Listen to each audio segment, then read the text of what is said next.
Hi, I'm Chris Wilson from Grinding Gear Games. Each week we make a video about an interesting Path of Exile character build that a player has submitted.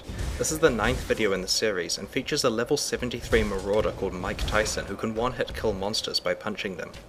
In the 0.9.11 patch, we added a variety of new unique items, some of which were designed by players who bought our Diamond supporter packs. We've also been working with Brother Laz, author of the famous Median Exile mod for Diablo 2. He has designed several uniques for Path of Exile, including this item.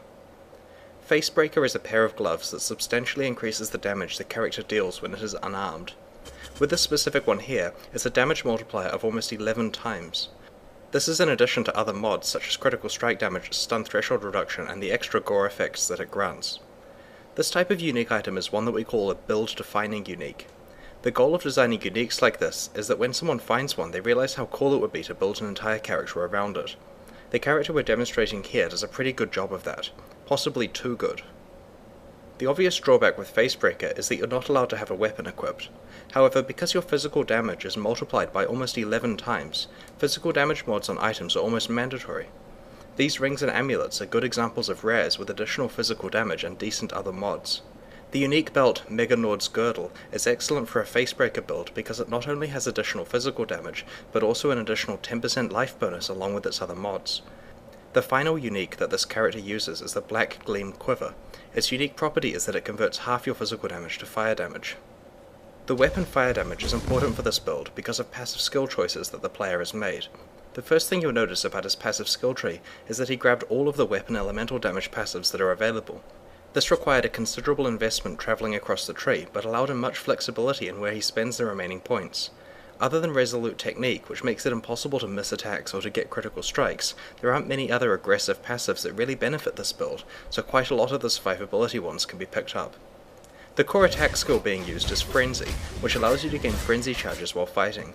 This skill is augmented by weapon elemental damage, added fire damage, and mana leech.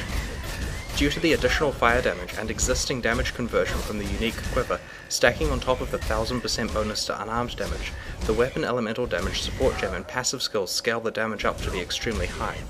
In addition, there are two auras that work very well with this build.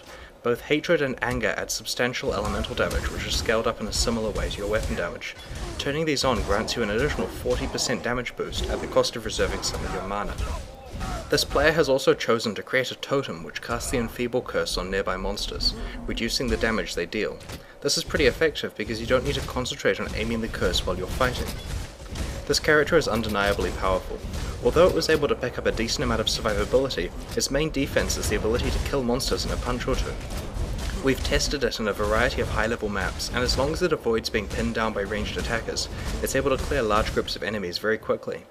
After discussing this character in our office, we built a more powerful version using items that this player hasn't worked his way up to yet. The resulting carnage prompted some serious discussion about the interactions between all of the different synergies in play here. We think that we've come up with some solutions that don't nerf the fun of putting together a Facebreaker character, but do prevent it being unfairly abusable. There are two potential upcoming changes in the 0912 patch that affect this build. The first is that there's discussion of whether quivers should affect your unarmed damage if you're not using a bow. We'll probably side with intuition and make it so that quivers only work with bows and not with fists. The second change is that weapon elemental damage will only affect your damage when you are using a weapon, as the name suggests. It's unintended and unintuitive that weapon elemental damage currently affects unarmed attacks. In our testing, Facebreaker builds can still be really powerful even without these tricks, though I suspect this particular character will need some changes. This is probably the first build of the week that is actually being nerfed on purpose due to its extreme power. Congratulations! I'm very interested to see what Facebreaker builds will occur in the future, especially as we add more game elements that work well with unarmed attacks. The Infernal Blow skill, for example, will probably work with your fists in the next major patch. Path of Exile is currently in closed beta. If you'd like to play it before it enters open beta later this year, please buy a supporter pack from pathofexile.com. If you have built a character that you'd like us to feature in one of these videos, just let us know on the forums. If you enjoyed this video, please subscribe to our YouTube channel and consider following us on Twitter and Facebook. Thanks very much.